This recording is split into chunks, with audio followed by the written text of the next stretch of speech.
ഞാൻ കേരളത്തിലെ ഗാന്ധി മാർഗ സംഘടനകളെ പ്രതിനിധീകരിച്ചാണ് ഇവിടെ എത്തിയിരിക്കുന്നതും സംസാരിക്കുന്നതും. ആദ്യമായി ഈ സമരം മുന്നോട്ട് വയ്ക്കുന്ന ആവശ്യത്തോട് ഞങ്ങൾ പൂർണ്ണമായും ഐക്യദാർഢ്യം പ്രഖ്യാപിച്ചുകൊള്ളുന്നു. രണ്ടാമത്, ഇന്ന് ഇവിടെ നിരാഹാരം അനുഷ്ഠിക്കുന്ന ഈ മത്സ്യത്തൊഴിലാളികളുടെ ഒരു സേനയുണ്ട്. ആ സേനയെപ്പറ്റി നമുക്കറിയാം. ഇന്ന് ഈ സത്യാഗ്രഹം അനുഷ്ഠിക്കുന്ന, ഉപവാസം അനുഷ്ഠിക്കുന്ന ഈ സേനാനികളെ ഞങ്ങൾ അഭിവാദ്യം ചെയ്യുന്നു. നമുക്കറിയാം നമ്മുടെ മുമ്പിലുള്ള പ്രശ്നം എന്താണ് എന്ന് ഇവിടെ സന്നിഹിതരായിരിക്കുന്ന ആരോടും വിശദീകരിച്ചു കൊടുക്കേണ്ട ആവശ്യമില്ല. നമുക്ക് എല്ലാവർക്കും തന്നെ ഈ കാര്യങ്ങൾ വ്യക്തമായി അറിയാവുന്നതാണ്. ഇവിടെ ഒരു പുതിയ പ്രശ്നമുണ്ടാക്കി തീർക്കുകയാണ് ചെയ്തത് എന്ന് നമുക്കറിയാം. ഈ നാട്ടിലെ ജനങ്ങൾ അനേക വർഷങ്ങളായി സമാധാനമായി, സ്വസ്ഥമായി, സ്വതന്ത്രമായി ഇവിടെ താമസിച്ചും ജോലി ചെയ്തും വരികയായിരുന്നു. ഈ അടുത്ത കാലത്തായിട്ട് അതിന് ചില തടസ്സങ്ങൾ ഉണ്ടാക്കിയിട്ടുണ്ട്. അത് ചില നിയമങ്ങളുടെ പേരിൽ ആണ് അത്തരത്തിലുള്ള തടസ്സങ്ങൾ ഉന്നയിക്കുന്നത് എന്നുള്ള വിവരവും നമുക്കറിയാം. അത് പൂർണ്ണമായും നീക്കം ചെയ്ത് ഇവർ മുമ്പ് എങ്ങനെ ഈ പ്രദേശത്ത് സമാധാനമായി, സ്വസ്ഥമായി തൊഴിലെടുത്ത് ജീവിച്ചുവോ അതുപോലെ ജീവിക്കുന്നതിനുള്ള സാഹചര്യം ഒരുക്കി കൊടുക്കുന്നതിനുള്ള ഉത്തരവാദിത്വം ഈ നാട്ടിലെ ഭരണകൂടത്തിനുണ്ട് എന്നുള്ള വിവരം നമ്മളിവിടെ ആവർത്തിച്ച് പ്രഖ്യാപിക്കുകയും അതിനുള്ള നടപടികൾ സ്വീകരിക്കണമെന്ന് നമ്മൾ ഭരണകൂടത്തോട് ആവശ്യപ്പെടുകയുമാണ് ചെയ്യുന്നത്.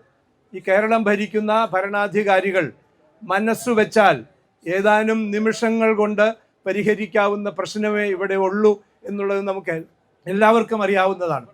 അത് എന്തുകൊണ്ടോ അവരത് ചെയ്യുന്നില്ല. ഞാൻ പ്രത്യേകിച്ചും അവരെ കുറ്റപ്പെടുത്തി എന്തെങ്കിലും പറഞ്ഞ് ഈ സമരത്തിൻ്റെ ഒരു നിഷ്പക്ഷതയ്ക്ക് എന്തെങ്കിലും ഒരു ബുദ്ധിമുട്ടുണ്ടാക്കണമെന്ന് ഞാൻ ആഗ്രഹിക്കുന്നില്ല.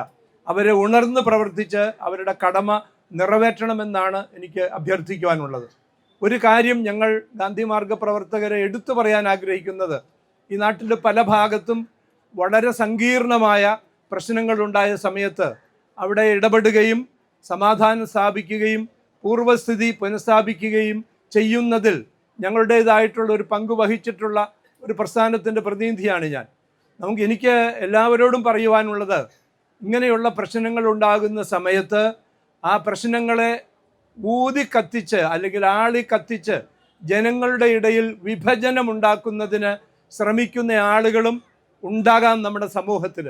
അതുകൊണ്ട് ഇത് ഒരു സമന്വയത്തിലേക്ക്, ഒരഭിപ്രായ സമന്വയത്തിലേക്കും അതുപോലെ തന്നെ മനുഷ്യർ തമ്മിലുള്ള സൗഹാർദ്ദത്തിൻ്റെ ഒരു സമന്വയത്തിലേക്കും നയിക്കുന്നതായി തീരണം ഈ സമരം. കാരണം ഇത് നമ്മൾ നടത്തുന്നത് മാതാവിൻ്റെ പേരിലുള്ള ഒരു പള്ളിയുടെ അങ്കണത്തിലാണ് എന്നുള്ള കാര്യം നാം ഓർക്കണം. നമ്മളിതിൻ്റെ മുമ്പിൽ വെച്ചിട്ടുള്ളത് മഹാത്മാഗാന്ധിയുടെയും മാതാവിൻ്റെയും പടങ്ങളാണെന്നുള്ള കാര്യവും നാം ഓർക്കണം. ഇവർ രണ്ടുപേരും സ്നേഹത്തിനും വിട്ടുവീഴ്ചയ്ക്കും അതുപോലെ സമന്വയത്തിനും വേണ്ടി നിന്നിട്ടുള്ളവരാണ്. അതുകൊണ്ട് ആ പാത പിന്തുടരുകയാണ് നമ്മൾ ചെയ്യേണ്ടത് എന്നുള്ള കാര്യം നമ്മൾ ഒരു കാരണവശാലും വിസ്മരിക്കരുത് എന്നാണ് എനിക്ക് പറയുവാനുള്ളത്. അതുകൊണ്ട് അതിൻ്റെ ഉള്ള ലക്ഷണങ്ങൾ ഇവിടെ കാണുന്നുണ്ട്.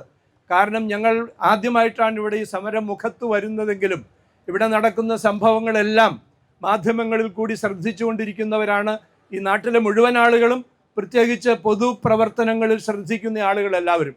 അപ്പം ഞങ്ങൾ കാണുന്നത് ഇത് രണ്ട് മത സമൂഹങ്ങൾ തമ്മിലുള്ള ഒരു വിഭജനം ഉണ്ടാക്കുന്നതിന് ഉള്ള അവസരം ഉണ്ടാകാതെ സൂക്ഷിക്കുന്നതിന് ആളുകൾ ശ്രദ്ധിക്കുന്നതായിട്ടാണ്. ഇന്നലെ ഞങ്ങൾ മാധ്യമങ്ങളിൽ കണ്ടു, ഇലക്ട്രോണിക് മീഡിയയിൽ കണ്ടു, ഇവിടുത്തെ മഹല്ലുകളുടെ പ്രതിനിധികൾ ഇവിടെ വന്നിട്ട് അവരും ഇവിടുത്തെ മുസ്ലിം സമുദായവും മതസമുദായവും ഇവിടുത്തെ ഈ ജനതയോടൊപ്പമാണ്, മുനമ്പത്തെ ജനതയോടൊപ്പമാണ് എന്ന് പ്രഖ്യാപിക്കുന്നത് ഞങ്ങൾ കേൾക്കുവാനിടയായി. ഇത് സൂചിപ്പിക്കുന്നത് ഇതൊരു സമന്വയത്തിലേക്ക് നീങ്ങുന്നു എന്നുള്ളതാണ്. ഈ സമരത്തിൻ്റെ ഒരുപക്ഷെ ഏറ്റവും വലിയ വിജയം ആ സമന്വയമായിരിക്കുമെന്ന് ഞാൻ വിചാരിക്കുകയാണ്. അതുകൊണ്ട് അങ്ങനെ ആ സമന്വയത്തിൻ്റെ ഒരു പാതയിലേക്ക് നീക്കുന്നതിനു വേണ്ടി ഞങ്ങളുടെ ഭാഗത്തു നിന്നും, ഗാന്ധി മാർഗ സംഘടനകളുടെ ഭാഗത്തു നിന്നും എല്ലാവിധ സഹകരണവും പിന്തുണയും പങ്കാളിത്തവും ഉണ്ടാകും എന്ന് അറിയിക്കുക എന്നുള്ളതാണ് ഞങ്ങളിവിടെ വന്നതിൻ്റെ ദൗത്യം. ഞങ്ങൾ വൈക്കം സത്യാഗ്രഹത്തിൻ്റെ 100ാം വർഷമാണിത്. അവിടെ ഒരു ക്യാമ്പ് നടത്തിക്കൊണ്ടിരിക്കുകയായിരുന്നു. ഇന്ന് ഉച്ചയ്ക്കാണ് ആ ക്യാമ്പ് തീരേണ്ടത്.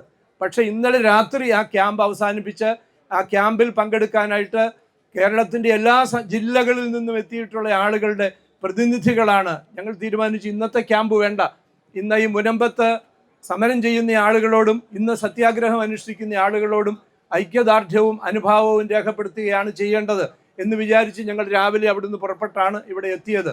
അതുകൊണ്ട് ഒരിക്കൽ കൂടി ഈ സമരത്തിൻ്റെ പിന്നിൽ ഇവർ ഉന്നയിക്കുന്ന ആവശ്യത്തോടുള്ള പൂർണ്ണമായ ഐക്യദാർഢ്യം ഗാന്ധി മാർഗ സംഘടനകൾ പ്രഖ്യാപിക്കുന്നു. ഇന്ന് ഇവിടെ ഈ സമരം ചെയ്യുന്ന ധീരരായ നമ്മളുടെ മത്സ്യത്തൊഴിലാളി സഹോദരന്മാരെ അഭിവാദ്യം ചെയ്യുന്നു. നിങ്ങൾക്ക് എല്ലാവർക്കും കൃതജ്ഞത പറഞ്ഞുകൊണ്ട് ഞാൻ എൻ്റെ വാക്കുകൾ ഉപസംഹരിക്കുന്നു. നമസ്കാരം.